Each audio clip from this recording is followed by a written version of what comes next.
Just a reminder, guys, you can now watch video versions of our episodes on Spotify as well. Today's guest is a best-selling author and scientific journalist. He's known for his expertise on breathing and breathwork. He just published a new edition of his book, Breath, The New Science of a Lost Art. I'm going to learn a lot, and so are you. Today's guest is Mr. James Nestor.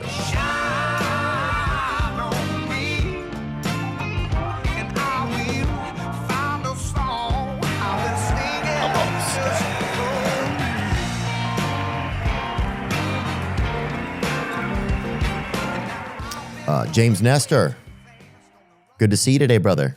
Thanks for having me. You bet. You have a revised edition of your New York Times bestseller, Breath, The New Science of a Lost Art.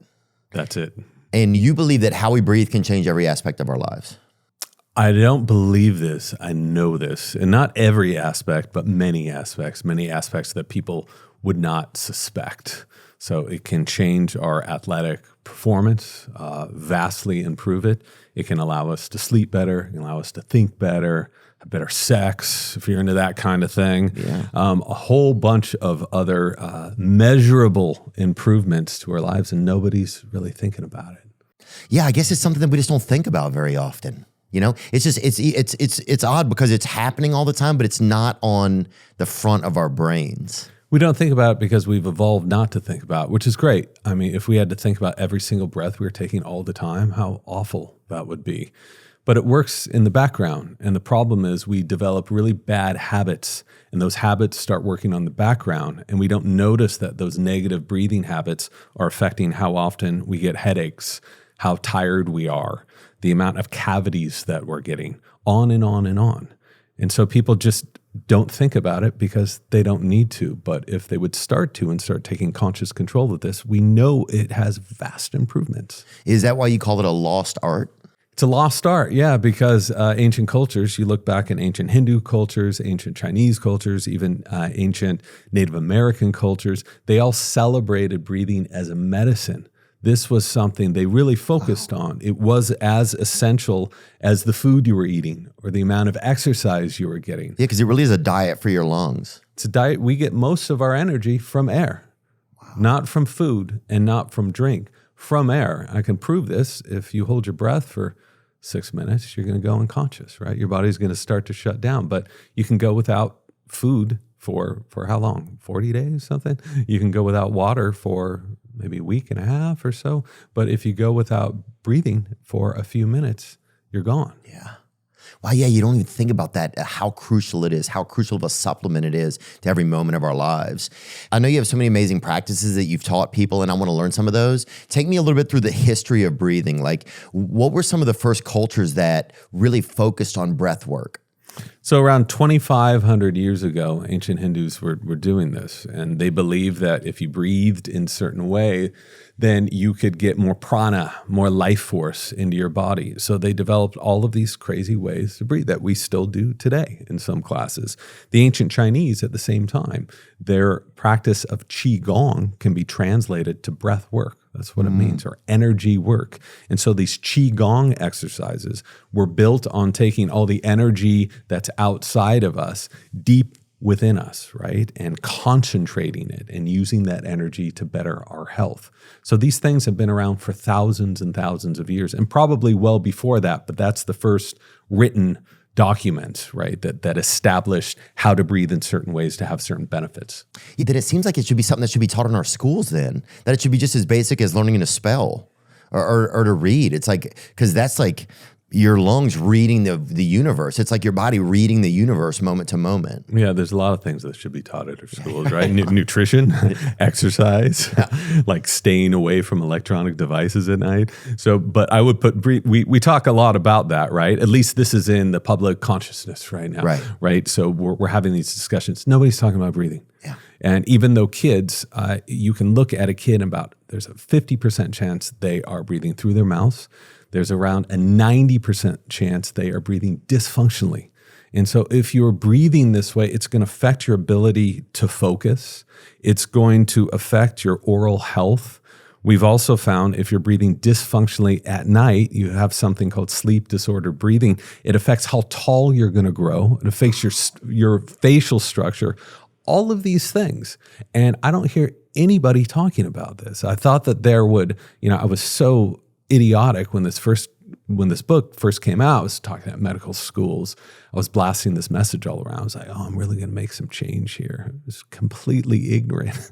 Nothing's changed. So people have to take this information and do it for themselves, because I don't trust, governments to really get this information out the way it should be distributed and accepted and understood. Yeah, well, they just finished remodeling the food pyramid, So I think it's like, it takes a while for them to change shape, apparently. You said oral hygiene. And you mentioned cavities earlier. Take me through that. Yeah, so I was reading, a lot of my job is spending time in these really creepy medical libraries, right? And looking through old literature to see what we were saying way back when, to see if it's right today. And so many different dentists and different people in medicine 100 years ago, 120 years ago, were saying the number one cause of cavities wasn't sugar, it wasn't carbohydrates, it was mouth breathing. Wow. And I said, I guess those guys were just old, they were stupid, right? But now the majority of dentists I talk to who study the airway say the number one cause of cavities is mouth breathing. Really? If you look at 50% of kids are mouth breathing. That's a high range, but around half of kids are mouth breathing, especially at night. Most kids are mouth breathing at night. To think that this could be the number one cause of their cavities, this is information I would think parents would want to know about. Right? Yeah, it would be on billboards, you would think. I mean, that's huge. And the money that they would save them by taking care of their kids' breathing practices. What's causing kids to mouth breathe that much? So we're born as perfect breathers, right? A healthy baby. Look at a healthy baby. It's a beautiful thing.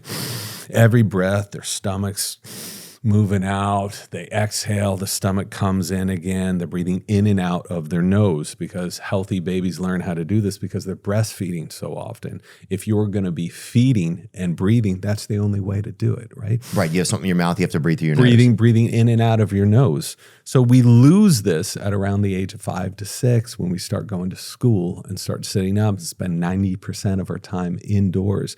That environment is not conducive to breathing. It's against our evolution. It's against what we have become adapted to be doing. So one of the first things that happens is our breathing starts going into the mouth, because we tend to have allergies, right? Usually happens when a kid gets sick and they get congested. So we have a mouth. It's cool. You can breathe out of your mouth whenever you want. But that becomes the default. Mouth breathing is supposed to be an emergency pathway, not the default. And then the kid just remains a mouth breather on and on and on throughout their youth. I was one of these kids. And they've found that if you mouth breathe for long enough, it changes your facial shape and it doesn't allow your mouth to grow as wide as it should. And then I guess if like cranially or the shape of our mouths aren't growing fully, then it would affect the way that our teeth are. Yeah. So if your mouth is open all the time, right, you have this upper palate here that tends to grow up. I'm a great example, which is like completely malocclusion, which is why I had teeth pulled and braces and headgear and all that crap. So when the mouth is too small, teeth have nowhere to grow, so they grow in crooked. That's why we have crooked teeth. Wow. People say, oh, it's a tooth problem. It's a mouth problem. And if you have a mouth that's too small for your teeth, what's going to happen to the airway? It's harder to breathe. Meanwhile, that upper palate of your mouth keeps growing up, and it takes away real estate from your sinus passages, which makes it harder to breathe through your nose. So all these things happen at once. This is not some crazy hypothesis or whatever. This is documented research. This is data. And if you don't believe me, go look at an ancient skull from 1,000 years ago, 2,000 years ago, 10,000 years ago. They all have perfectly straight teeth.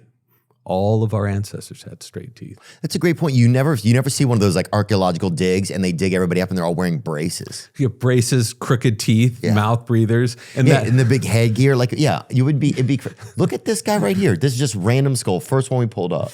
Beautiful grill.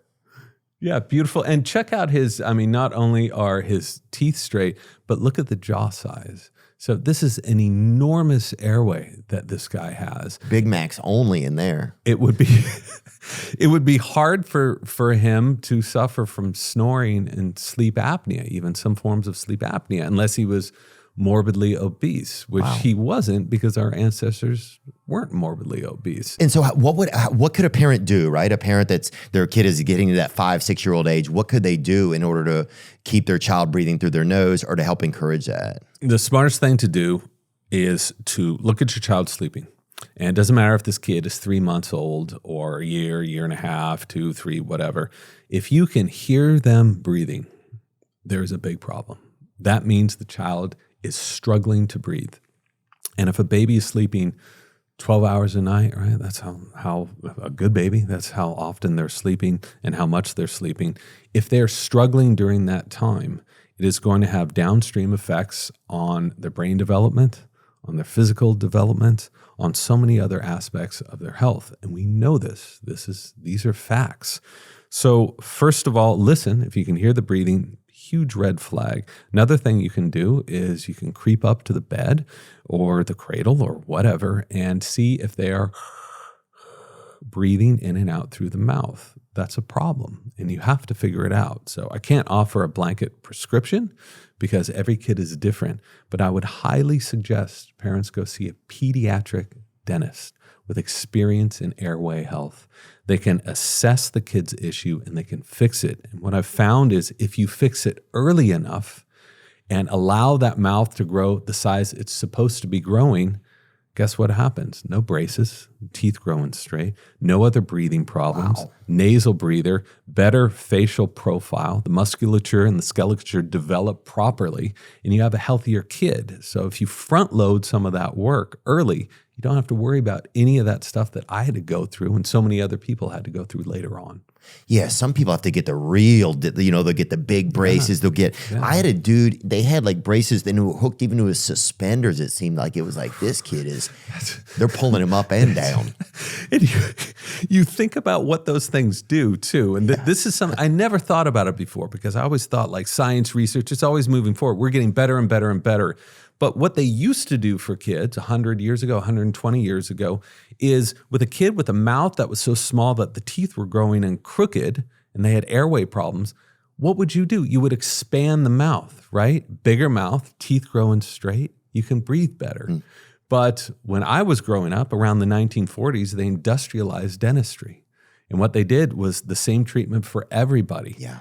Bring you in there, we're going to start pulling teeth, and then we're going to take those remaining teeth and we're going to crane them. It's like foot binding, like that old Chinese practice of foot binding, right?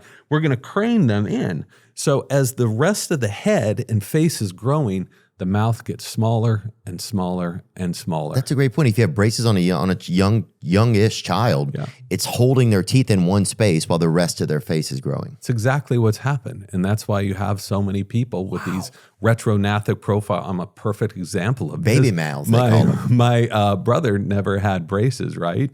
And he has a completely different profile than me. He has a completely different mouth than I do. Oh, he can probably get through a salad in 6 minutes. He can chomp away. You know, me, I'm taking a long time, 30, 40 minutes, pissing off everyone around me, but that's just how it is. So, you can't go back in time. I can't do anything about this now, but what you can do is educate people now so their kids don't have to go through the braces and headgear tied to your suspenders or your pants or whatever. You don't have to do that. Like, this is a choice. Yeah, this kid was very dangerous. I remember if he sneezed, he would moon everybody.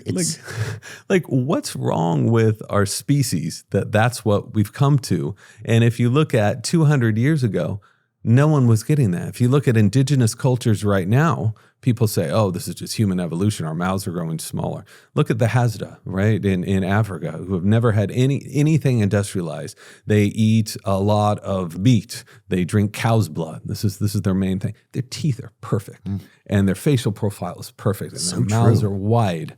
Bring that up. When did we start to put braces in the children's mouths?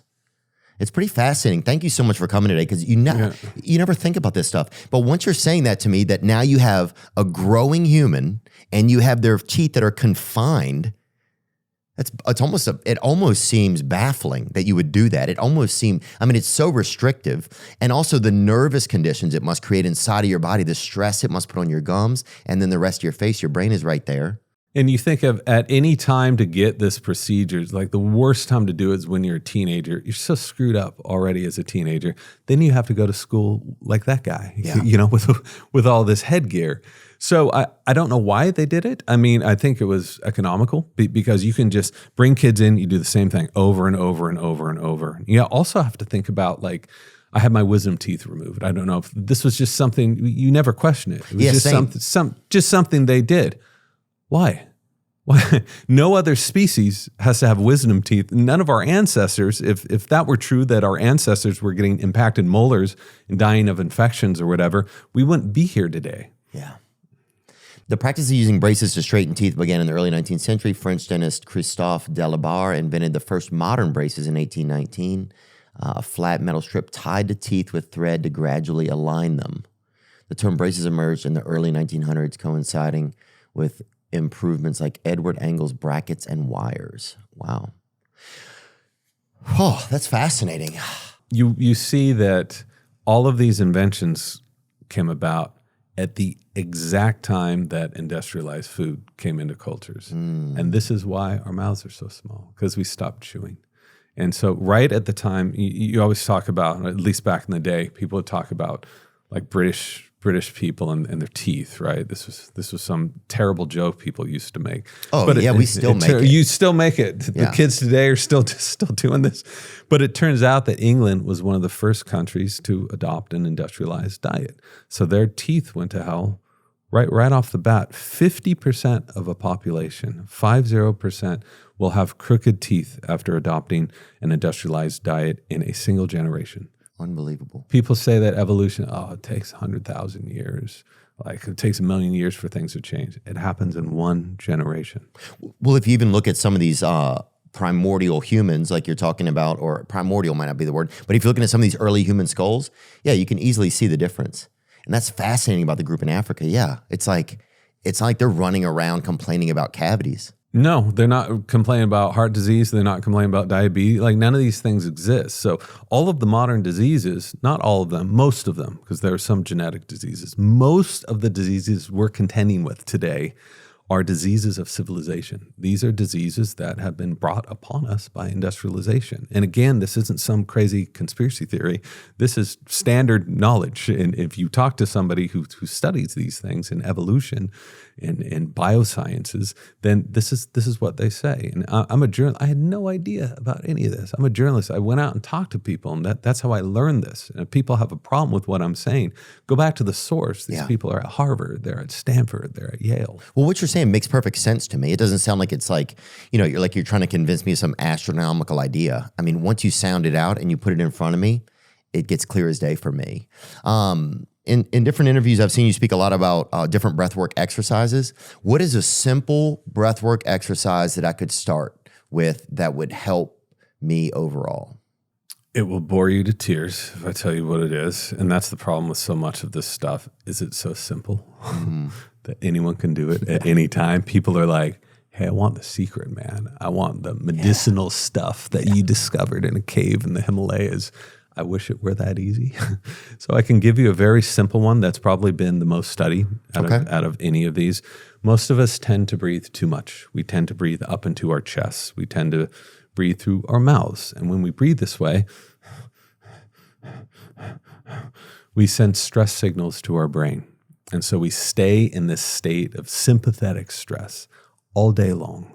So that increases your risk of diabetes, all of these other heinous problems, autoimmune issues. It's inflammation you're causing yourself, for sure. Constant inflammation, right? Constant alert. Stress. So what you have to do is go back to the way that you were supposed to be breathing, to the way that nature intended you to breathe. And so a very simple practice that a lot of people start off with is you can place the palm of your hand just below your belly button, right? Mm-hmm. And you're going to breathe in through your nose. And you want to feel your belly expand. And as you breathe out, you want to feel it come back in. Breathe out through my nose? Through your nose, in and out through your nose. So as you breathe back out, you should feel the belly contract. So you can actually do this. Around 90% of people can't. They aren't comfortable enough with their guts to do this. So if you do that at around 5 seconds in, 5 seconds out through the nose. Okay, you want to take me through it? I can. Okay. Yeah. If you don't mind, James, yeah, thank you. just keep your hand there and make Okay. sure when you're inhaling that hand is coming out a little bit. So you're just going to start in a couple seconds. You're exhaling now. 3, 2, 1, and in. 2, 3, 4, 5, and out. 2, 3, 4, 5, and in. 2, 3, 4, 5, and out. 2, 3, 4, 5. And you just keep with that rhythm. What you're doing is you are sending your brain and body signals that you are relaxed, that you are safe. When your body gets these signals, it can help restore itself and recover itself so much more quickly. If you have high blood pressure, there's a good chance your blood pressure is going to go down. The stress hormones are going to decrease. This is the way we're supposed to naturally be. Wow. In that state. We're not supposed to be hunched over with our shoulders tense. Sometimes, when you're in a stressful situation, when you're about to fight someone, when you have to defend yourself, stress is an amazing thing. But most of the time, our bodies are built, they need time to recover and to heal all the damage that we inflict on them. And this is called coherent breathing because it puts these different systems of your body into the state of coherence. Wow. Wow, and that's really how I feel right now. I almost feel like I got a little high. Yeah, you just wait. There's some other stuff we can do that will definitely get you up. Yeah. But crack open a 12-pack of that magic air, baby. That's what I need. You're getting proper blood flow to your brain. So they've found that you'll make better decisions. You can regulate your emotions so much more efficiently. It's great for heart health, blood pressure. And again, this isn't like some woo-woo thing. You don't need to go out and buy a pill. You don't need to subscribe to anything. This is something that is available to everybody. So people who think these breathing practices are, I don't like yoga, I don't like jewelry or turquoise or whatever. This is a biological function that you can do wherever. If you're driving right now, you can try to breathe at around 5 seconds in, 5 seconds out. And you can feel what happens. Like I feel calmer right now. And I even smiled a second ago. It just came into my face. I saw that. You did? Yeah. That's cool. Yeah. For 1 second. Yeah. But hey, for me, that's a lot. That's a lot of a day where I'm just naturally feeling good. And I'll tell you this, even momentarily after, and even it started to make me want to just keep doing it as opposed to like, am I breathing in my nose? Am I breathing in my mouth? Just not consciously. It started to I almost want to do it again and again because it feels good. Well, here's the trick with these things. Like, we don't need another box to check every day. We got to, did I get my protein? Did I sleep my 8 hours? Did I walk 20 minutes? All of that. What you want to do is to practice these techniques enough, right? That this becomes your new default. Wow. This becomes your unconscious breathing. That can take a couple of months to do. They found some researchers here were helping 9/11 victims, 20 years ago. When was it? 24 years ago.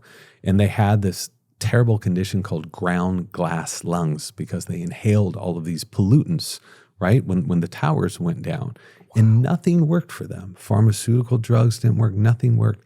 Except this practice was more effective than anything else because it allowed air to circulate properly in the lungs and allowed them to expel all the crap in their lungs. So not only mentally are you sharper, are you calmer, is your nervous system downregulated to a healthy spot, but also physically it can help your lungs be healthier. Can you bring that up, Nick?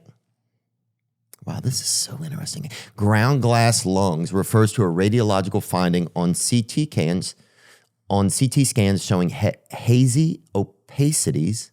Is that the right way to say that? Opacities. Opacities, thank you. In the lungs, often linked to inflammation or fibrosis from inhaling toxic dust at ground zero after the 9/11 attacks. The massive collapse of the World Trade Center has released a plume of pulverized concrete, asbestos, glass fibers, heavy metals, and jet fuel combustion byproducts that coated lower Manhattan.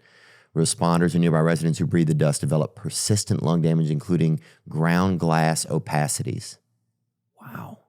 The dust contained over 2,500 contaminants, 50% construction debris, 40% glass fibers, 9% cellulose and asbestos, silica, lead, mercury. Oh my God.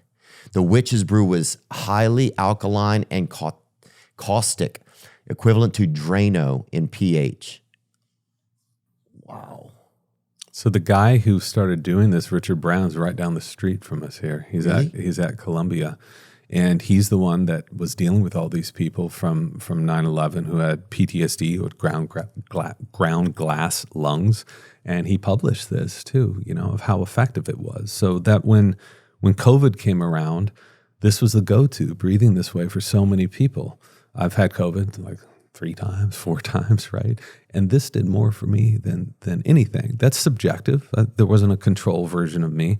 But this is something I've heard from hundreds and hundreds of people, is if you don't lay on your back, you get COVID, you're coughing, right? You feel like crap. If you lay on your stomach and breathe at this rate, around 5 to 6 seconds in, 5 to 6 seconds out, right? It can really help. And it's free and available for everyone. So why wouldn't you do it? There's no negative side effects to feeling better and getting more crap out of your lungs. There's still something though, even when you say, like, it's so funny, some of the most simplest things, we want something. It's like we want to, I need to buy this, or but I'll go get that, or I'll do a 5-hour energy. Like, we always want something else. Isn't that kind of interesting that that's how we operate? I think it's a lot of people are apprehensive by things that are free and easy, right? You think about what's happened to nutrition, which is insane.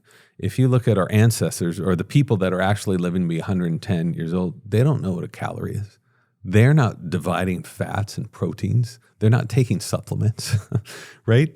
But they're eating in line with what the seasons provide for them in their backyards. So I think that breathing's the same. There's so many people that are trying to overcomplicate this thing by saying you need to breathe these 5 different techniques in the morning, then do the same thing at night, and then you need to subscribe to my service where I'm going to dole out other techniques. I'm going to mail you a jar of my breath or something. Yeah, people do. So I think by keeping it simple and going back to, we got so sick because we moved away from nature. And the way to get healthy is to move back into that state in which our bodies understand the world and understand the inputs. We're not used to this world. We haven't been around it long enough to truly adapt. And it's changed so fast too. I think that's part of it. Changing so fast. Yeah, and I think you're right. The people who are leading a lot of our influences, it's very industrialized, which I think has had a lot of negative effects. But I think we are at kind of like a renaissance right now where people are really focusing on this type of thing. So I'm so grateful that we're having this conversation right now. It's February, everyone, and that's when the truth shows up. January had the vibes. February has got the receipts. This is usually when the gym gets quiet, the planner goes blank, and that big goal you had starts feeling kind of heavy. Starting a business can feel like that too. You realize that the idea part was fun, but now there's real stuff. Decisions, setup, logistics, panic time. That's where Shopify helps. It breaks the big scary thing into smaller, doable steps. If you're starting out and feeling overwhelmed, that's normal.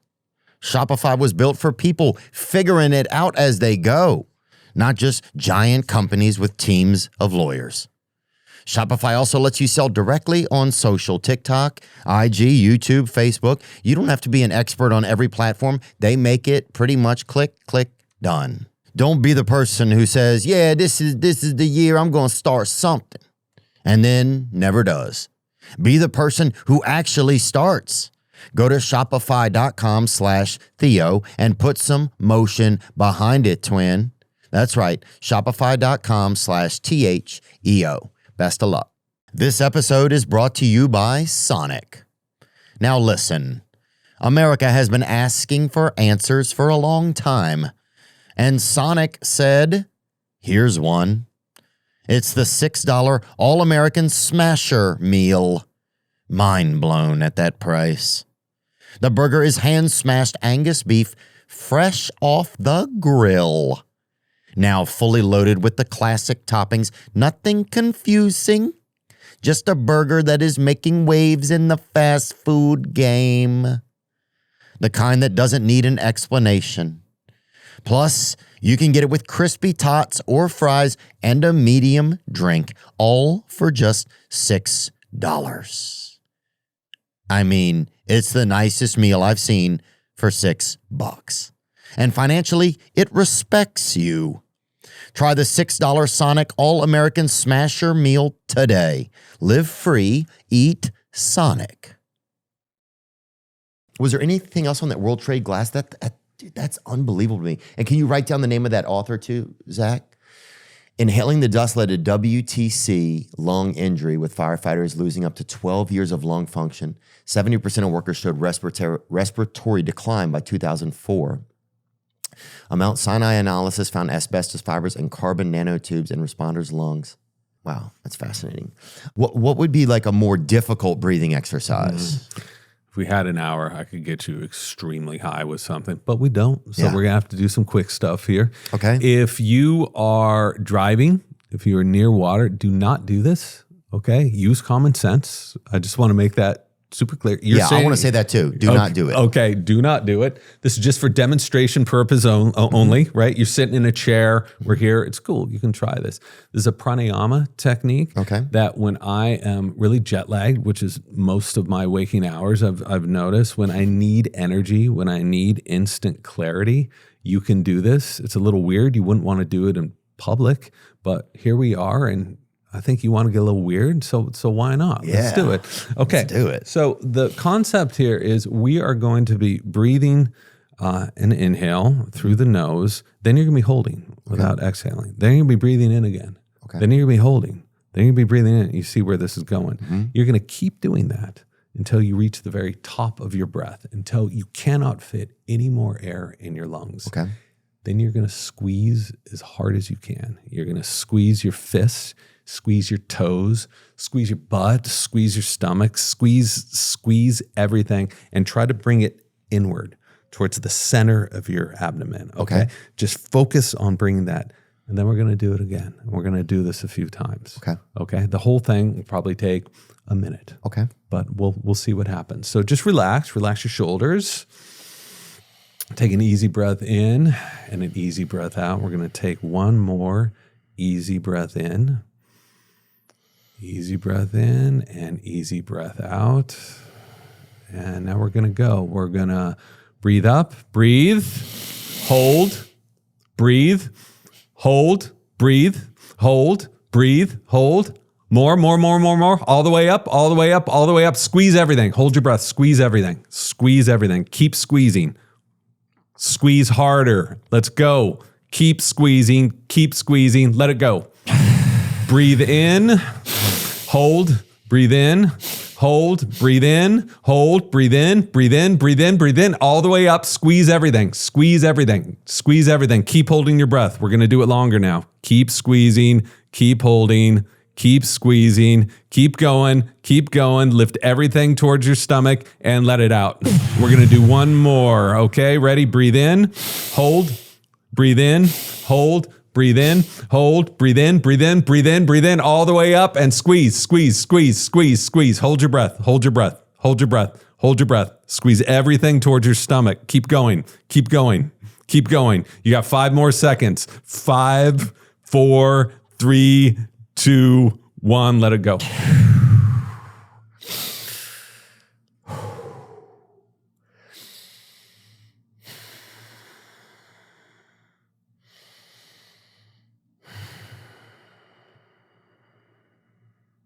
can feel my heart racing.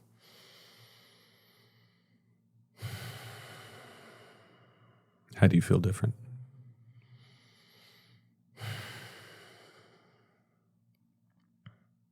Feel pretty chill overall. Yeah, I mean, I wouldn't take a breathalyzer right now, probably. I definitely feel a little bit buzzed up. So what you did I feel right relaxed. Good. What you did right there, this is a very short version. It's better to have a longer amount of time. We can go through the whole process. It doesn't make for very good podcasts or radio, so we're not going to sit and listen to you be silent for 20 minutes breathing.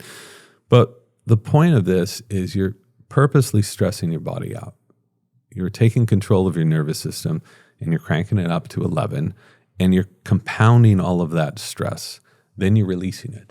So you're letting your body know and your brain know that you're in control of that stress. You turn it on, you turn it off. You turn it on, you turn it off. What most of us do throughout the day is we have this chronic low-grade stress. It's always there. It's buzzing around. We never let it go, right? So we never blow it out, but we never truly relax. And this is one of the main reasons so many of us are so sick. Again, this is not some crazy hypothesis. Well, stress is inflammation. It's chronic inflammation. Chronic stress is one of the leading causes of so many issues. So if you spend a few minutes a day, you don't have to do the weird stuff, right? There's other things you can do in public. No one realizes you're doing this. It's your own private little secret that you can do, and just to have that pressure release throughout the day. A lot of people use yoga or exercise or weightlifting. All of those things are awesome. They work great, but it's not always available to you. Your breathing is always available to you. Amen. You can do that anytime. Yeah, I mean, even just you reminding me to breathe in and out through my nose, that simple reminder, it just feels good. It just feels better. It's just like, yeah, no one's reminding me of that probably ever in my life. You know, it just doesn't happen. I have to pee really fast. Yeah, and yeah. then I'm going to tell you about the experience that I had with a breathwork person. That also happens with some of these breathwork devices. I should have warned him. Yeah, I just feel happier. I just feel a little bit happier, even just going through this. So yeah, thanks for the reminders. It's funny. I almost want to keep doing it. It's almost like having a sip of coffee. It's like I want to keep doing it because it feels good. I took a breathwork session one time with actually a comedian, this girl, Blair Sochi, who's very funny. And she also on the side does breathwork exercises with people. And she took me through this experience one time. I was laying down. I can't remember exactly what it was. I feel like it was some of what we just did, but it was for about maybe 30 minutes. Mm-hmm. And at the end, just tears were, I had like one of the biggest, just kind of emotional releases that I've had outside of an experience with drugs, like an ayahuasca or something like that, or mushrooms. Mm-hmm. It was super profound. There's a lot of videos out there of people having profound experiences after breath work, videos of people just really breaking down after breath work. I'm sure you've seen a lot of this. I've seen a lot of it online, but I've also seen a lot of it in person. And the question from a journalist standpoint that I have is how much of this is the breath work and how much of it is these people trying to show off that they're really having a bigger breakdown than the person next to them. Oh, and it's so funny because people get competitive. You get in those spaces or you see a video and then you feel like you have to go replicate that. That's fast. I agree with that. This is one that, Zach just pulled one. Yeah, you want to play this one? Here's one that,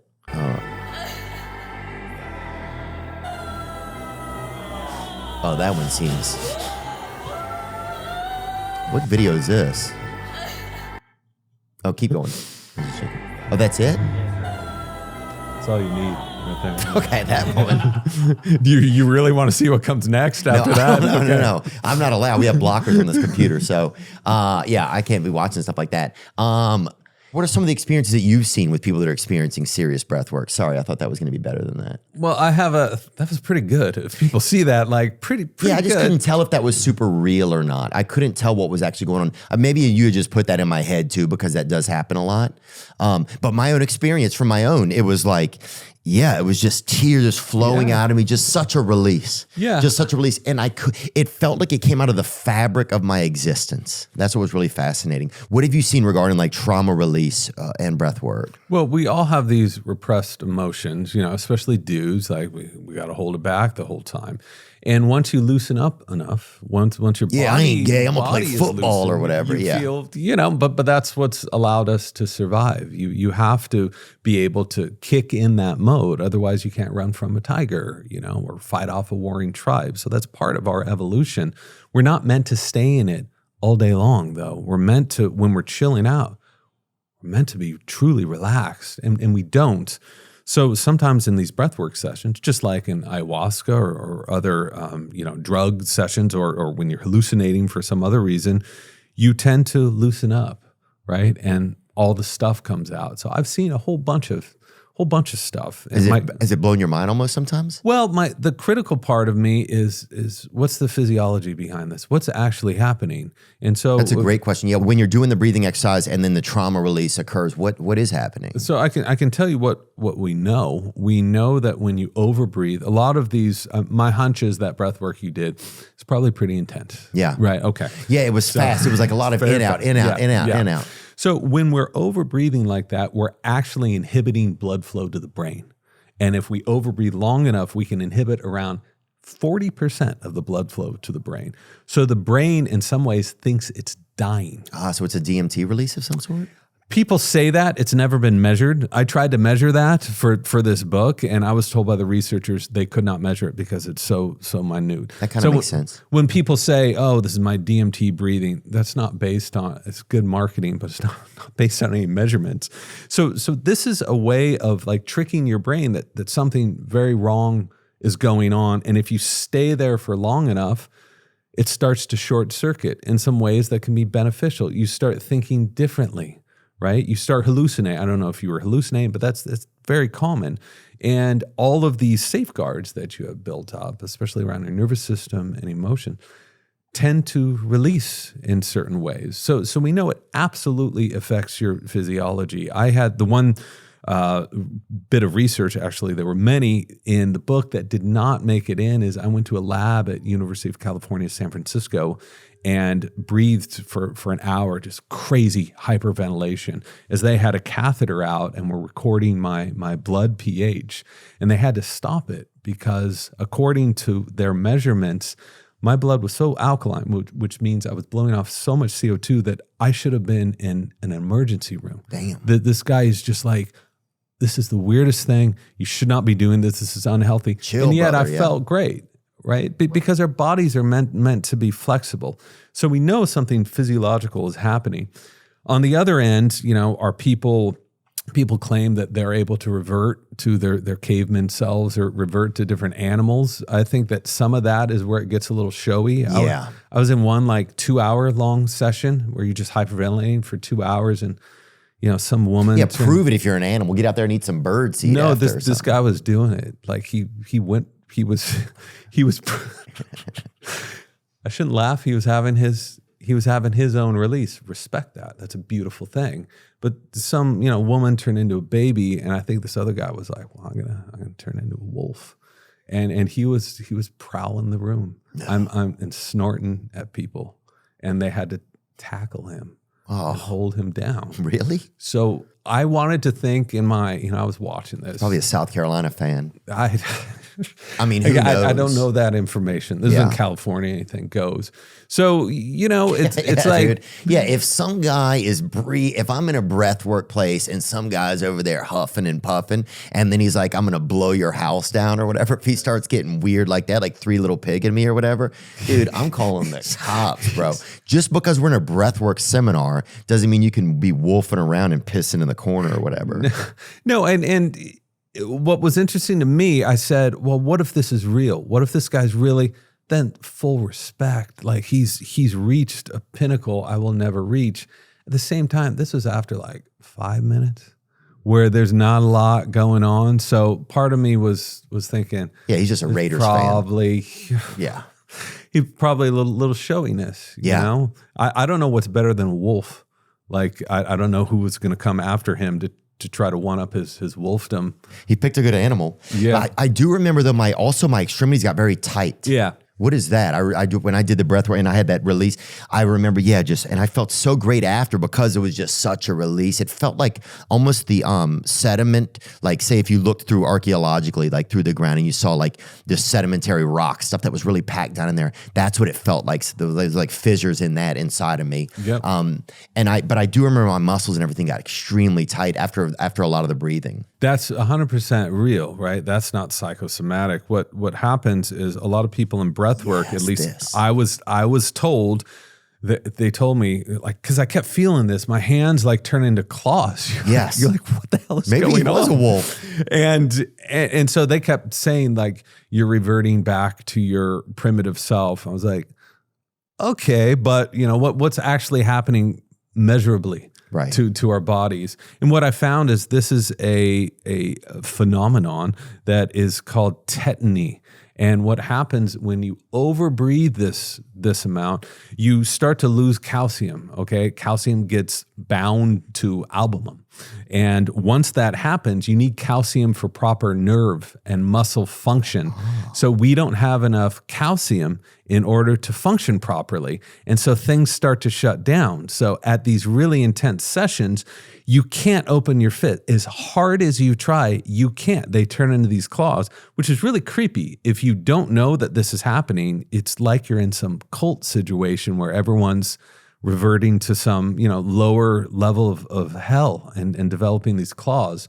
But this is a phenomenon that is measurable. Tetany, it's called? It's called tetany. And the same thing happens to your toes. Tetaning? Tetany. That's just interesting. I never even heard of that, but I've had that thing happen to me a couple times in breathing. Tetany is a medical condition involving sustained involuntary muscle contractions or spasms due to hyperexcitability of nerves or muscles. It often stems from electrolyte imbalances like low calcium, low magnesium, or alkalosis. To do this on occasion is fine, right? But if you are constantly overbreathing, which is a problem that so many people suffer from, they wonder why their fingers are constantly numb or cold, why their toes are cold, right? Why they are like this. They're causing this permanent imbalance of these electrolytes in their bodies. And the body can compensate because it's going to keep you alive, but that doesn't mean it's going to keep you healthy. I remember that. That's such a visceral thing. I just remember that once you did that with your hands, it brought me to so many memories. How do some of your breathwork ideas compare to like a guy like Wim Hof? Like take me, because he's a very popular figure in the breathing space, right? And he just is such a captivating figure too. And the fact that he's in the cold and he's battling something that, we all want to battle something. So we all feel invigorated by his journey. And how do some of your practices compare to some of Wim Hof's practices?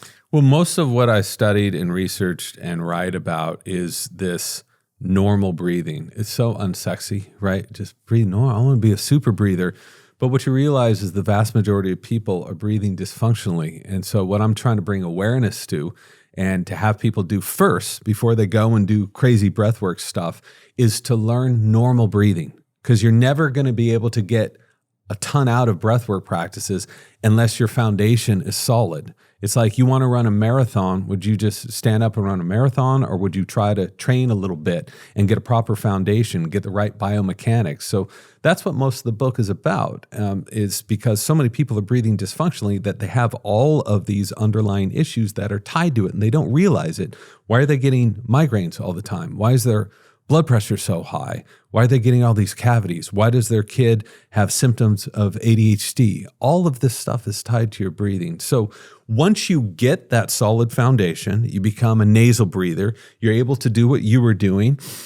You're able to become comfortable enough with your own waist that you can relax your gut as you take a breath in. And as you exhale, it comes back, right? You can breathe these slow, low, deep breaths. You are not mouth breathing at night. You are not snoring. After all those boxes are checked, then let's bring it on. Let's go up that next rung of potential. This is what yoga was designed to do. It was never intended for sick people. It was intended for people that were normal, that were healthy, to bump you up that next rung of the ladder. And so that's what Wim does, right? Wim's an amazing dude. I can't imagine a better spokesperson for breath work. I mean, if there was ever a cult leader, he should start as, it kind of is a cult almost. Oh, yeah, but there's definitely something about him that's super exciting.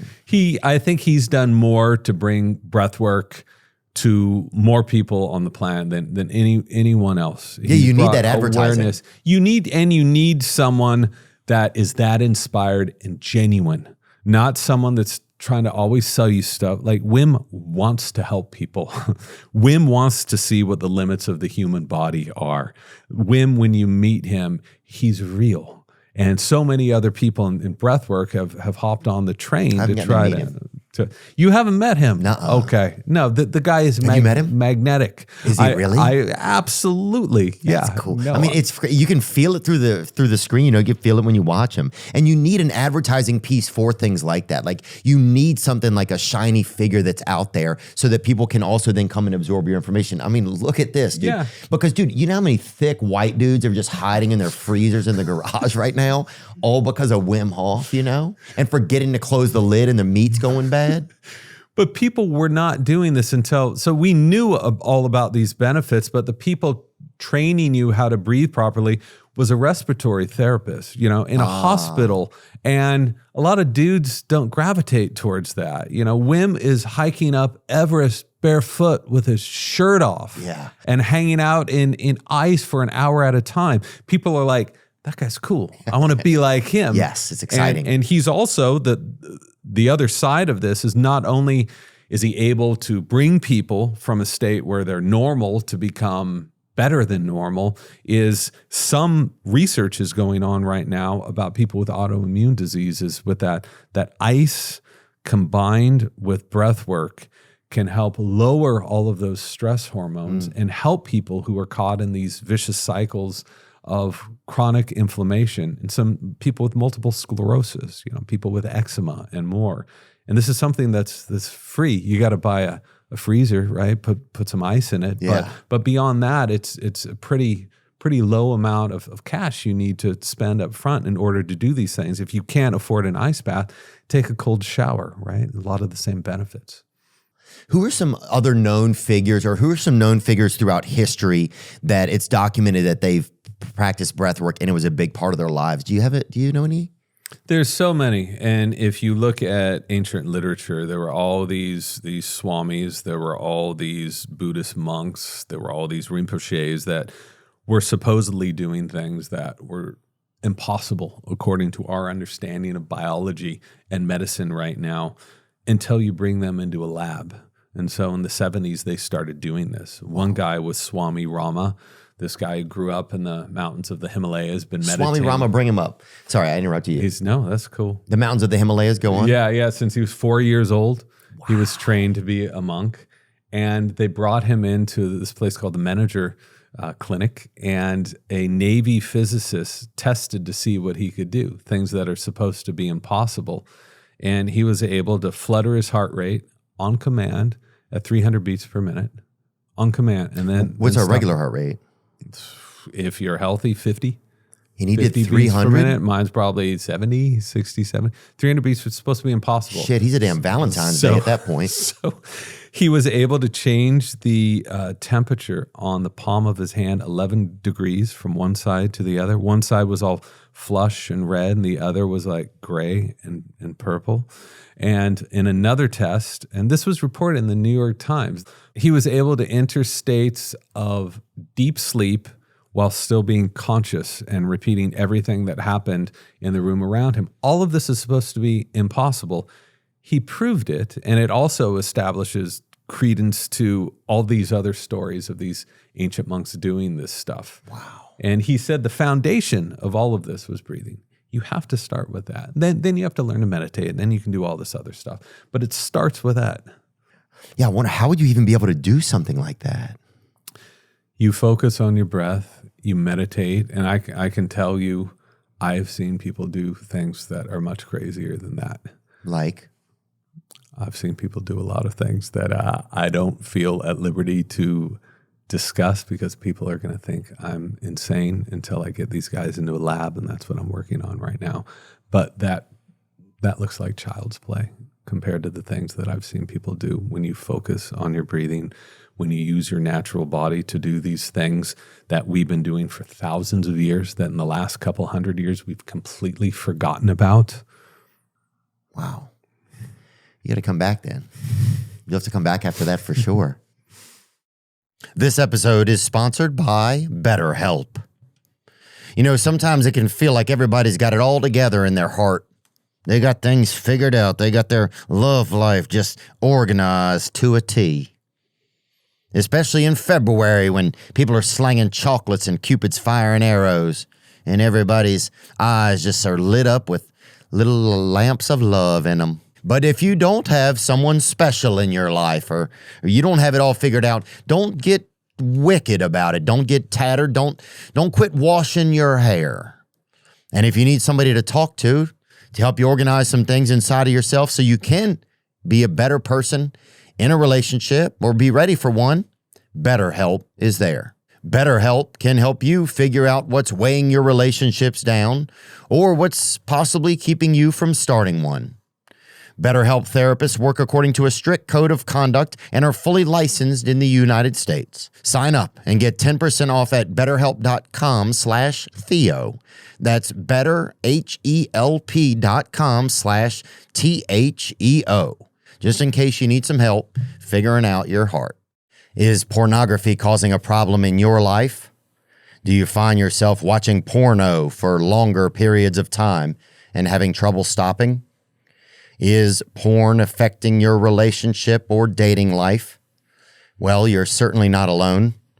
Watching pornography has become so commonplace today, and oftentimes men use porn to numb the pain of loneliness, boredom, anxiety, and depression. Shame and stigma prevent men from talking about these issues and getting help for them. I want to introduce you to my friend Steve. Steve is the founder of Valor Recovery, a program to help men overcome porn abuse and sexual compulsivity. Steve is a long-term sexual recovery member and has personally overcome the emotional and spiritual despair of abusing pornography and has dedicated his life to empowering men to do the same. Steve is an amazing person, and he is a close friend of mine. I mean that. Valor Recovery helps men to develop the tools necessary to have a healthier sex life. Their coaches are in long-term recovery and will be your partner, mentor, and spiritual guide to transcend these problematic behaviors. To learn more about Valor Recovery, please visit them at www.valorrecoverycoaching.com or email them at admin@valorrecoverycoaching.com. Thank you. Like, are there any presidents that focus on breath work? Even look that up, Nick. I bet Carter would be the only one that would have been cool enough to do that because he was into health. He put some solar panels up on the White House, an organic garden. You know, Did he? I doubt he would ever admit to it. You know, Jimmy Carter put solar panels up on the White House. Yeah, that's I believe it. You can fact check that one. That's pretty dope. And then Reagan took him down. So that's so hilarious. It'd be great to see a history of just all the ridiculous things that have been put up each time and then taken down. And taken down again. Yes, President Jimmy Carter installed 32 solar thermal panels on the roof of the White House West Wing on June 20th, 1979. They operated until 1996 when the Reagan administration removed them during roof repairs and stored them in a Virginia warehouse. The panels later went to Unity College in Maine for cafeteria use and influenced later White House solar efforts under Bush. Wow, that's pretty cool. Be a nice thing to just be able to buy and even at an auction one of those. Yeah. I've heard there's a lot of celebrities that are fans of yours. Devin Booker. Who else was I reading? Pink, the musician. Sydney Sweeney, who's probably got a set of lungs on her, I bet. What is that like? Have you had celebrities reach out to you? Has there been like an interesting occurrence where one of them wanted you to come up, like a private session sort of thing? Yeah, that's happened a few times, and they've been just so disappointed because they want like the secret thing. They're like, oh, I bet you got into some weird stuff. I'm famous. You need to tell me the secret. And I tell them what the secret is, which is what I told you. And they're like, oh, that's it. Yeah. So it's about doing the work, right? It's one thing to tell people these things. You can't just like read it once, do it once, and move on, right? It's like a diet. You think you're going to eat one little salad throughout the day and then be eating French fries for the rest of the day and thinking, oh, I ate my salad, I'm good to go. We're breathing all the time, right? And so you should be breathing in a way that is conducive to your body and your health. That helps that you. Time. Well, it makes certain, yeah. And so it's the most unsexy thing to talk about is normal breathing. But I'm here to tell you, if you really want to help yourself become a normal breather, you can do some of that breath work. But I promise you, once you become a normal breather, then you do that breath work, it will take you places you never dreamed about. Let's go, huh? A little long Narnia, homie. I'm ready. I'm ready for that. There's this kind of phenomenon where it's like sometimes when I finally sit and take a breath, it feels like I haven't breathed or breathed or whatever for months sometimes, or for weeks. You know that feeling where you're like, oh, I finally got a breath, and it's something you're like, what's happened in our lives that's made it so that we've gotten so far away from our breathing? Well, I think you can force yourself into pausing and resetting your breathing, and you can force yourself through yawning or sighing. So when you are not aware of your breath and when you are just caught in these negative unconscious habits, it gets so bad that your body needs a reset. And so what does it do? It's an unintentional sigh. Wow. It forces you to be like, override the system. Let's start over. Do a little better this time. It's like, trying out for acting, trying out for a play or whatever. It's like, okay, or doing a different take in a recording. Yes, like your lungs are reminding you, hey, brother, we're down here. But you can take advantage of that. It doesn't always have to be unintentional. You can make it an intentional sigh. So you can set an alarm, just a little bell to go off on your phone 3 times a day, 5 times a day, 10 times a day. That bell goes off and it's just a moment. You don't have to stop what you're doing to be like, I'm going to check in on my breathing. It takes a second to just go, I'm going to do an intentional sigh. So when that bell goes off, follow me with this one. It's easier than that last thing we just did, I promise you. Bell goes off. Just stop what you're doing. Take an inhale, hold, take an inhale, hold, take an inhale. Let it out calmly now. Let it out calmly. Do it again. Take an inhale, softly, hold, take an inhale, softer. Hold, take an inhale, softer. Let it out softly, softly. I don't want to hear you letting it out on this one. Now take an inhale, hold, take an inhale, silent exhale.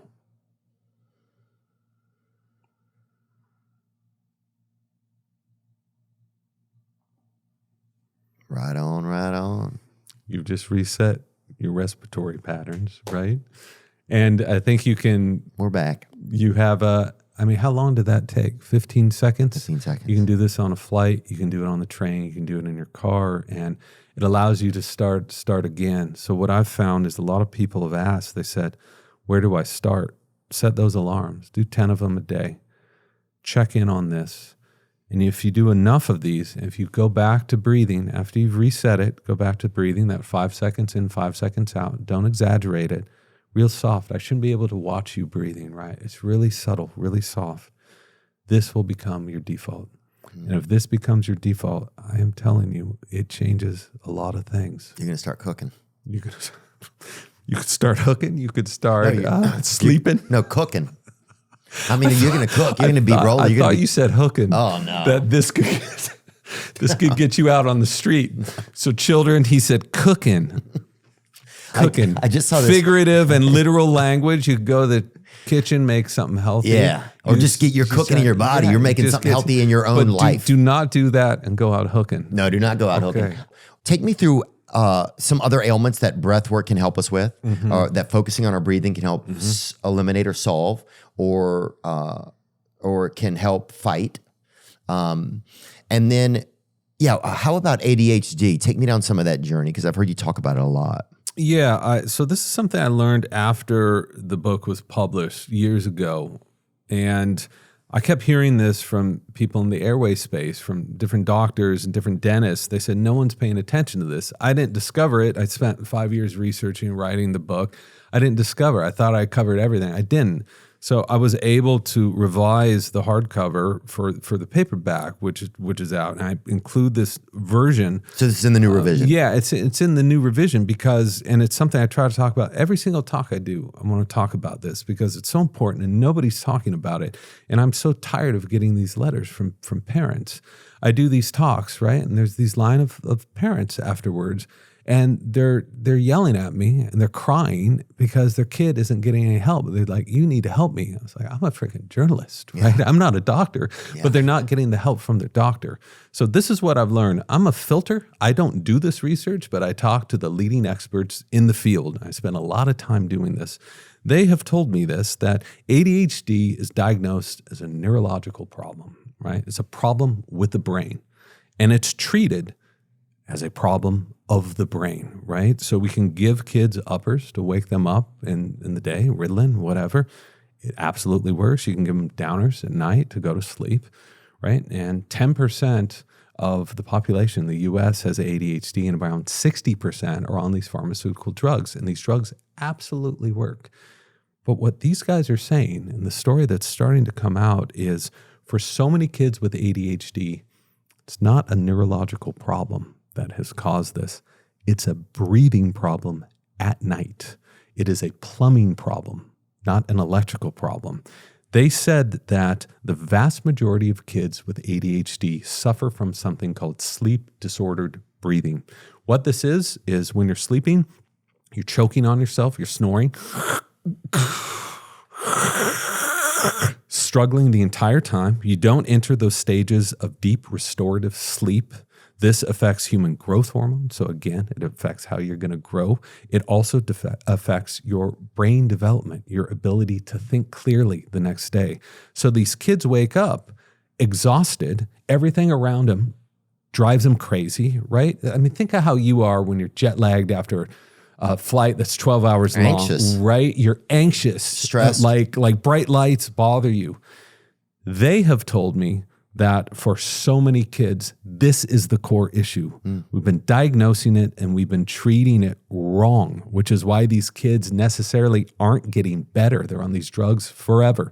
So the number one thing you should do, especially for young kids, is to check their breathing at night. And if they're snoring or have sleep apnea, that could very well significantly be contributing to their symptoms of ADHD. And I can say anecdotally, I can say this because I cannot tell you how many letters parents have sent me. They are so pissed off now because their little Johnny for 5 years was on 20 different drugs, right? Nothing was working.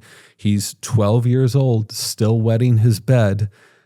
They taught the kid how to breathe in and out through the nose. They got rid of the snoring, the sleep apnea, and the vast majority of little Johnny's problems go away within 2 weeks. Wow. Sometimes within a single night. I just got a letter. Within a single night, this kid who was wetting his bed from day one, couldn't stop it, is now not wetting his bed.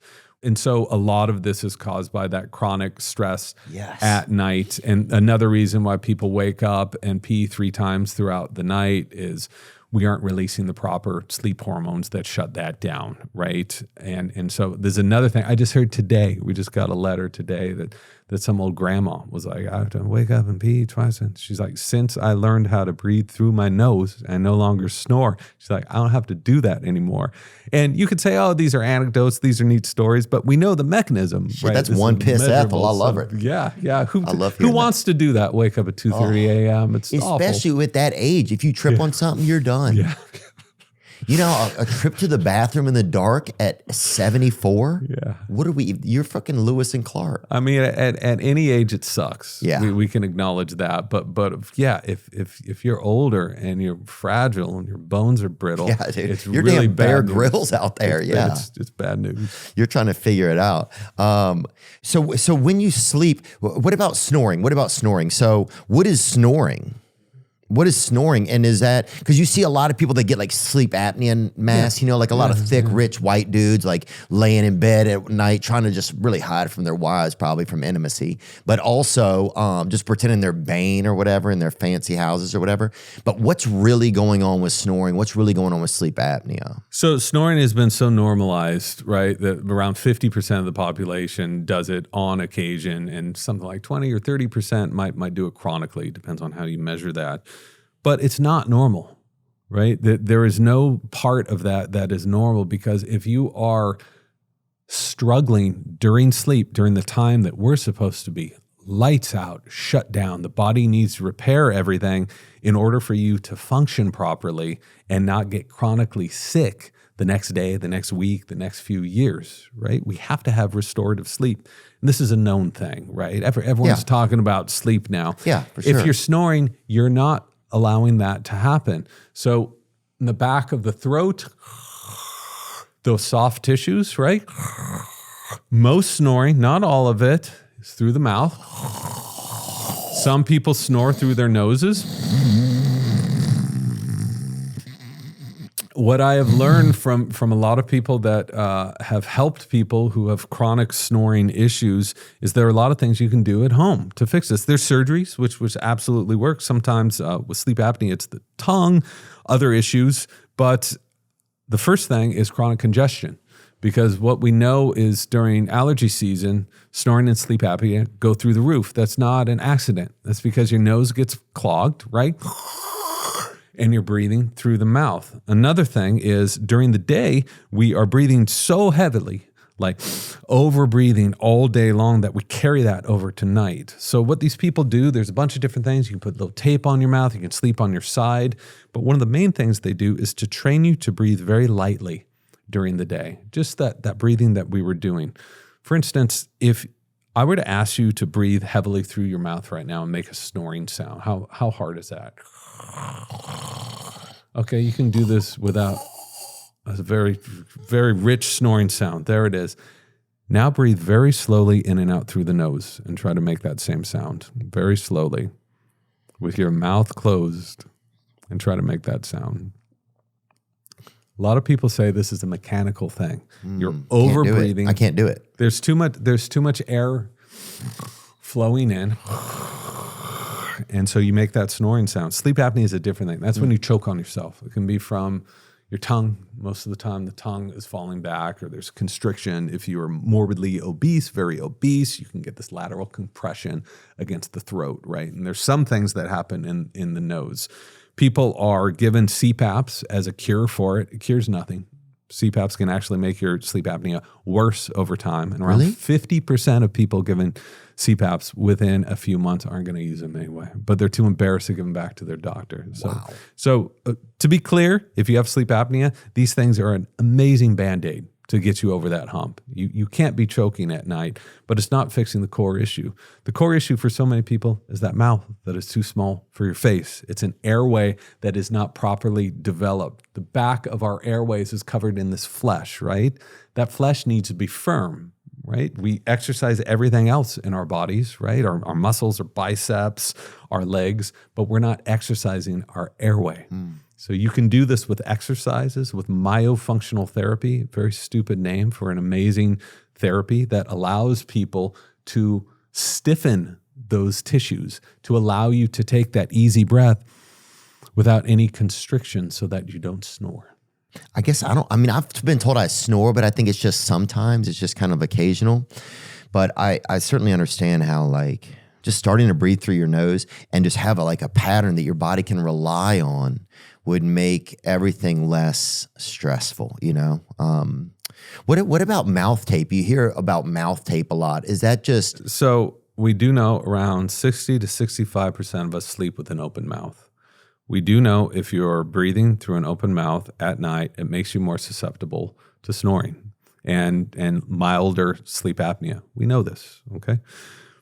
We know that if you convert to nasal breathing, we know anecdotally at least, that a lot of people claim that they're snoring a lot less, that they're sleeping a lot better.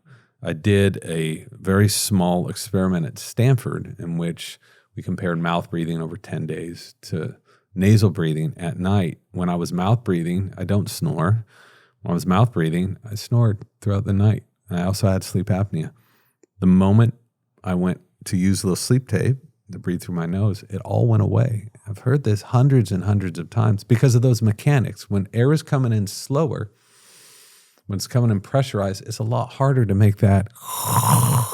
Doesn't work for everyone. And so you see these advertisers on Instagram or whatever saying everybody needs mouth tape. If you're part of the 40% that sleeps with a closed mouth, you don't need mouth tape.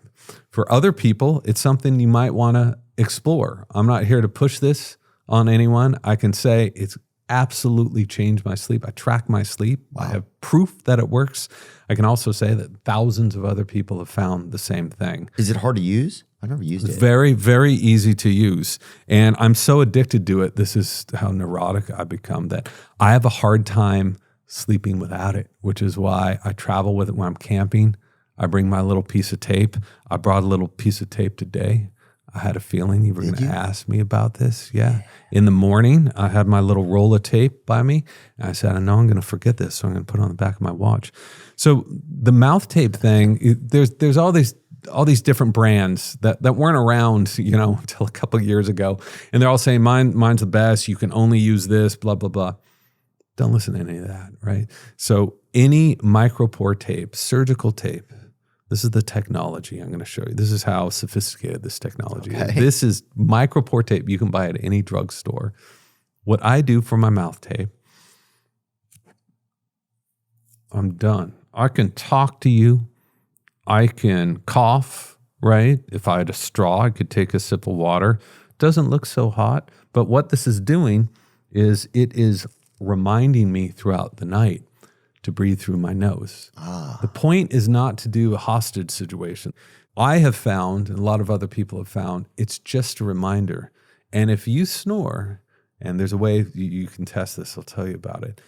If you get acclimated to wearing this in the day, this is so important, is wear it for 10 minutes, answering email, doing the dishes, sitting around watching TV, increase that time throughout a couple of weeks, and then move on to trying it at night. It's just a reminder. This little piece of tape, we have heard stories about, including asthma, autoimmune issues. Again, these were not studied in an official randomized clinical trial, but it's still important that now with all these wearables, people can track everything. They have their own data and they see what works.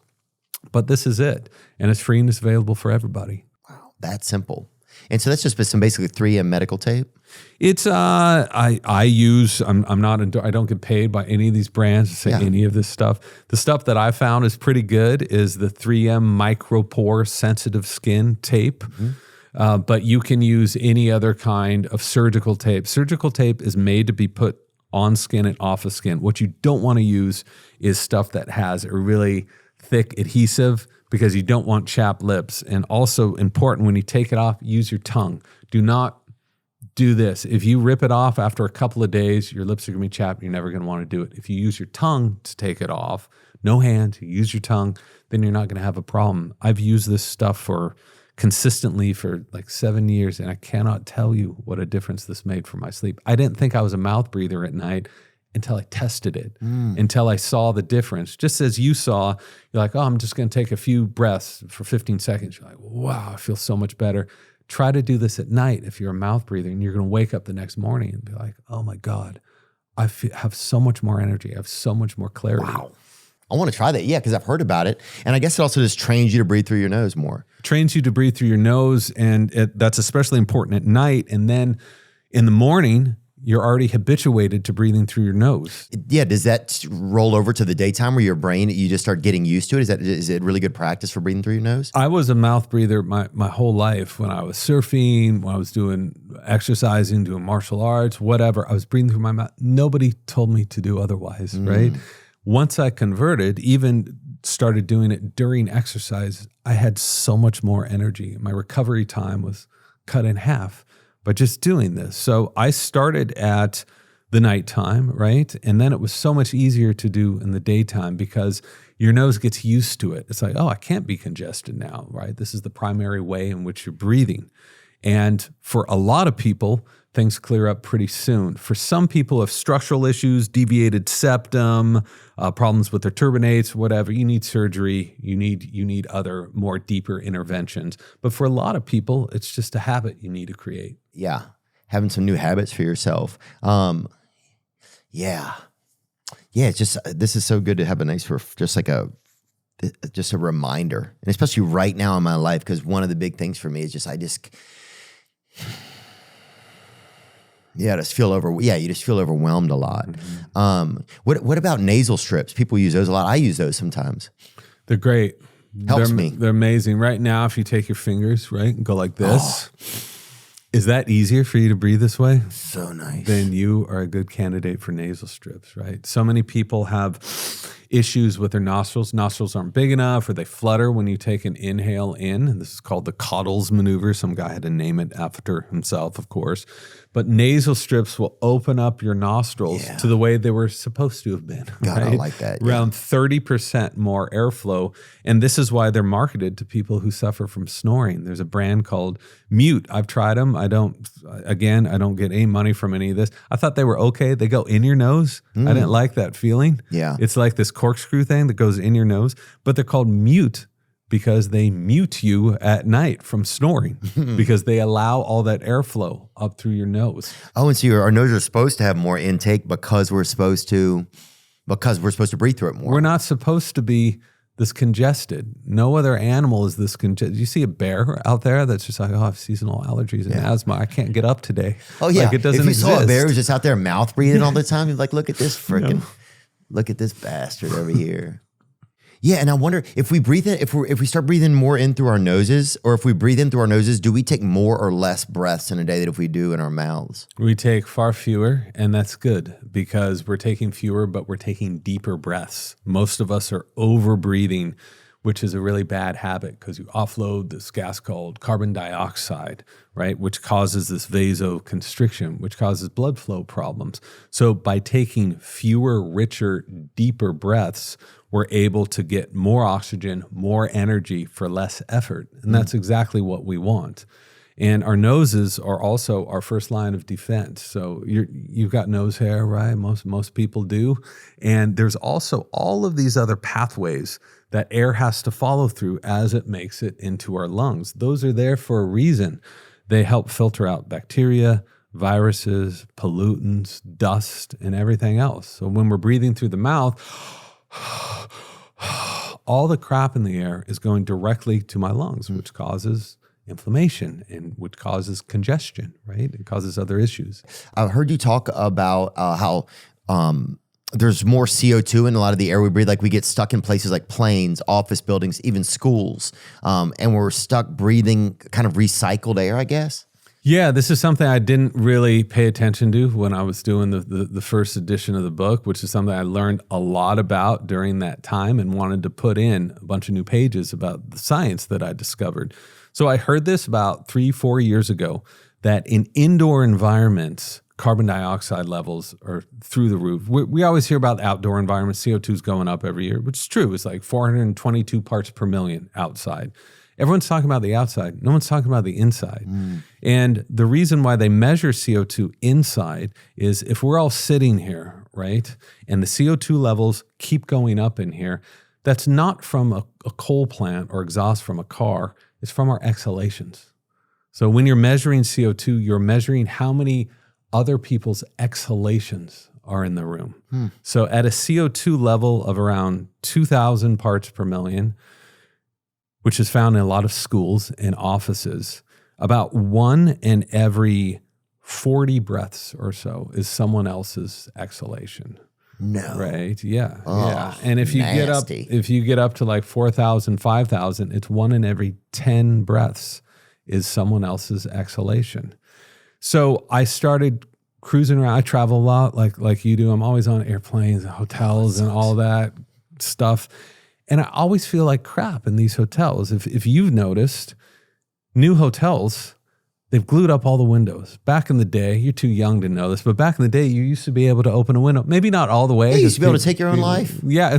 Well, I think back in the old day, in the 50s, is like, you want to take your own life? There it is. That's your problem, not our problem. Lawyers got involved. So that ruined everything. At least you could open it this much, right? To get fresh. Now you don't have that choice. So I would wake up in these hotels and having not had anything to drink the night before, I would feel totally hungover. My head would hurt. It's like, I wonder how much of this has to do with the air quality, how much CO2 is in the environment. Because if we're in an environment with high levels of CO2, anything north of 1,500 parts per million, we have increased chance of having headaches, lethargy. It can cause a bunch of other issues like hypertension, which is high blood pressure, kidney calcification if you're in it for long enough, which are kidney stones, like really rank stuff. This has been measured around the world. It's not controversial. So I've been traveling with this thing, this little monitor, and it tells me how much the CO2 is. Yeah. I just want to see it. Really? So do you have to is it a breathalyzer? No, it's recording the amount of CO2 in this room right now. Okay. And I kid you not, this is some of the best quality air that I've seen. Usually this shows like 2,000 parts per million, which has been shown 1,500 parts per million in one Harvard study showed that a 50% decrease in test scores at 1,500 parts per million. Because your body is struggling. It's placing you in that state of stress. Most airlines I've recorded are We must have had it in around. my class then. So one study I read from Harvard said that 1,500 parts per million, that's about 4 times higher than what the air is in the outside, right? The amount of concentration of carbon dioxide can create a 50% decrease in some cognitive tests. Wow. So test scores. If you think about what we're doing to kids, we're placing them in a classroom for 8 hours at a time with air quality of 2,500 parts per million. So well north of that 1,500 parts per million. And that could change place to place for sure. It changes all the time in areas that have nice climate, right? You have these things called windows. You could just open, you have a door, you have it opened up. But a lot of new schools right now, just like new hotels, new offices, you cannot open the windows. And what I've found is these offices and hotels do this to save money because it costs a lot of money to either heat up air or cool it down. So instead, they just recycle the same stale air, everyone's exhalations from room to room to room. And I can prove this now because I cruise around with one of these things and I've got a small army of 20 other people collecting data. And we're going to put all this data available for free that people can start seeing what the air quality is in these hotels and airplanes. That's fascinating. Yeah, and when you think about where we spend most of our lives, especially since we're more indoor creatures, a lot of us are these days, gosh, we're just in our own little air tomb kind of. Yeah. 90% of our time we spend indoors. And if that time spent indoors is not with fresh air, right? Your body is always going to be playing catch up. I don't want to get too neurotic here. Some people get No, I don't think it sounds too dour. Crazy, but it's a biological thing. And we know that our ancestors always had access to fresh air, and it's also measurable. We can see what happens to the brain. We can see what happens to the body. We're in an old hotel right now, an old classic, right? There's windows you can open here. What a difference that makes to get fresh air. And when you think about an open window and just the energy that it does to a room too, it's so nice. It's not only the psychosomatic effect, it's a chemical effect on your blood pH, right? To be able to have fresh air. And I think that this is something that is easily fixable. Like there's some airlines that have great air. There's others that consistently have terrible air. There's some hotels that have great air. There's others. So you know it's a fixable problem. Have you noticed an airline that does, or one that stands out to you? Yes. I've all that will be will be released when it's time, because I want to get confirmation from other people. Well, dang, I don't want to die between now and then because We'll have a little talk off camera. Okay, I'll good. tell you what to fly and what not to fly. What about this? I've always had this thought: if you have a lot of plants in your home, does that make it better for you in a room? Like, is like the cycle between plants and humans and your lungs and air, is it that quick enough? Absolutely. So fill your room with plants. Snake plants are great. Not only do they create more oxygen really efficiently, but they can remove pollutants as well. And who doesn't want to be in a room with a bunch of plants? It's such a cool look. Yeah. Right from the get-go, but it's so beneficial. And also to have that energy. You know, there's the ineffable thing. It's like you're around a bunch of living things. It's a good feeling. Bring up a snake plant. I want to see one. I think my old assistant just sent me a snake plant that came in the mail the other day. I just put some more. Yup, she sure did. I got this tall box and it had a plant in it. But yeah, it was a snake plant. So those are like those leaves. It's amazing. Those are like big air filters, right? Because that's what leaves are. They suck in CO2 and they give off oxygen. That's what forests do. It's like nature's lungs, kind of. It's nature's lungs, and it was this perfect balance. Look at that lady. She got a big one, huh? That's a black one. Yeah, her air is fresh. I mean, and look at how fresh her pants are. It's a boot. Yeah, huh? She likes it a little mixed below the waist, you could tell down there. Could I even put plants in my car? Like, is it that close of enough thing? You could be one of those people that puts Legos on the outside of your car and plants on the inside. Like, there's no judgment here. No, I'm just saying. You can have an art car. That's okay. I think a small plant like that isn't going to do much. It might look cool. So why not do it? Yeah. You know, what some companies are doing, like algae is really efficient at sucking up CO2 and giving off oxygen. So some companies algae, they're selling these big tubes of algae that you feed. So you have, I don't know if that looks as cool as a snake plant, but to me it's kind of, you know, it's a nice talking point at dinner parties. Yeah, it's super interesting, algae. I mean, that's what happens. The ocean is the world's lungs, right? That's where we get half of our oxygen. I think it's even more than that is from the ocean, from algae. Yes. Wow, I didn't know that at all. Isn't that funny though? If you look at that, they're just mimicking leaves of a large tree, of a large plant. You know, it's an artificial plant, which is cool. It is cool, but it's definitely like, hey, just get some plants. Just get some plants. But you can't, you know, to charge an airport $20,000 for that thing or for $200 for plants. No one's making a lot of cash from that. Yeah, that's a good point. They always find a way to take something that we already have, redo it, and make it like more fancy, and then sell it back to you. And really, it's just the same thing. Mm-hmm. Germany uses algae tubes on buildings to produce biofuel, generating energy and absorbing CO2 at the same time. Wow, that's pretty interesting. They use that to make biodiesel, that you can run that oil that they extract from that in a diesel car. I have a 40-year-old Mercedes, old 300D, that you can run it off of vegetable oil, used vegetable oil. No way. Yes, I've been doing this for years. It's a real thing. So they have a twofer right there. Yeah. They're removing CO2, making new oxygen, and they're also creating fuel.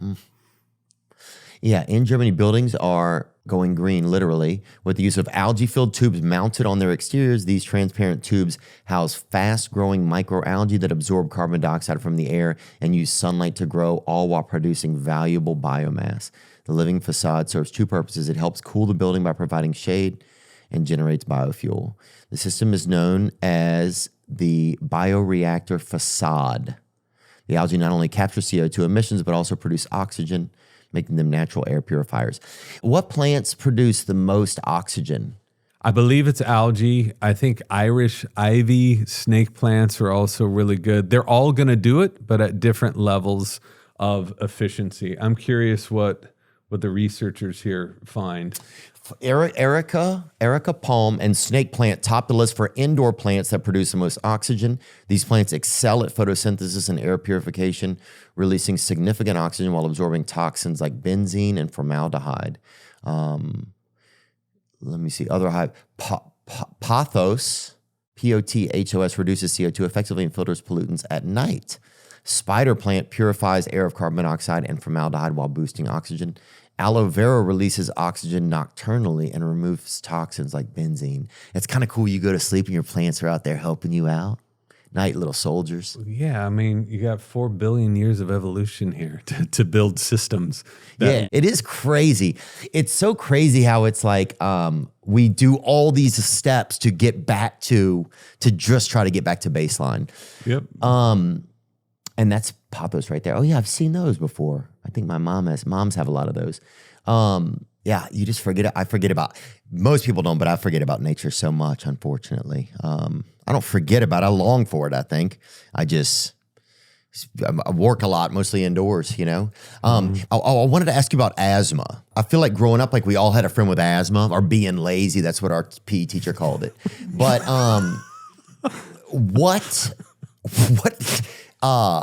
do you have any advice for parents that have children with asthma or for people suffering with asthma about how they could adjust their breathing techniques, or is that not associated?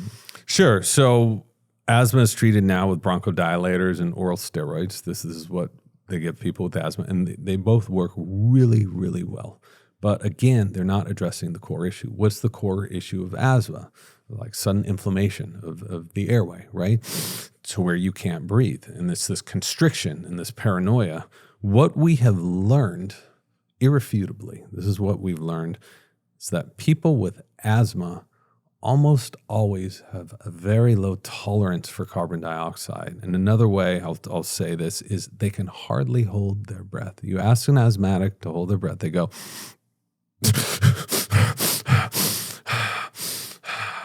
wow. So they have habituated themselves, not all asthmatics, but a lot of them have habituated themselves to be mouth breathers, to be constantly over breathing. So when they sense that they are unable to breathe and that CO2 goes up, because that's what happens when you hold your breath, that CO2 goes up, it sets off alarm bells in their brain that this is an emergency. They're having an attack. So then they overbreathe more, which constricts everything more, makes it harder for them to breathe, makes it harder for them to get oxygen. And then they overbreathe more, and then they have an attack. So what we've known for over 70 years is that one of the most effective ways of reducing symptoms of asthma is to learn to breathe slower, is to learn to breathe through the nose, and is to learn when you feel an attack, instead of hyperventilating and exacerbating that attack, to take control of it, to start to breathe slow, to hold your breath for 2 seconds, 3 seconds, to let it go, to slightly and calmly build that carbon dioxide, which will keep your airways open. There is a Russian doctor called Buteyko who studied this and researched it for decades, 70, 80 years ago. This is still taught all over the place. And I have heard from so many people, and there's about 24 studies showing how effective just learning how to breathe slower and how intimately your breathing habits are tied to your symptoms of asthma. Yeah, I never struggle with it, but yeah, when you see people that struggle with it, yeah, I know that's, yeah, I know a lot of people deal with that. Before you leave, you always hear the theory, or you always hear the saying, in through your nose, out through your mouth. Is that true? It depends. If you're working out, sometimes that's really effective. When I'm talking about mouth breathing, just so people aren't confused, I'm not talking about if you willingly want to take a breath through your mouth. You're doing some breath work, you want to breathe through your mouth. You're LeBron and you're dunking on some dude and you want to take a mouth breath. All that's good because that's something you're consciously doing. I'm talking about the unconscious stuff. I'm talking about the stuff at night. So in through the nose, out through your mouth can be effective in some stages of athletic performance. For most zone 1, 2, and 3, in through the nose, out through the nose is going to be so much more beneficial. And this is the one thing elite trainers are really getting into now. The number one thing they have their athletes do, it doesn't matter if they're an Olympian or a fighter or a cyclist, is they look at their breathing and they teach them how to breathe slower and lower. If you think about it, if you're able to conserve more energy by taking fewer breaths and getting more oxygen, what can you do with that energy? You can beat your opponent, right? And that's why they're interested in it. But not only for competitive athletes, for everybody can benefit from this. So it's safe to say then, look, we can go ahead and change it then. It's in through your nose, out through your nose. Absolutely. Well, depending on what you're doing, right? So you need context around this. It is the vast majority of the time for 85% of athletic endurance sports. It's in through the nose, out through the nose. Yes. Amen. I like that. Yeah.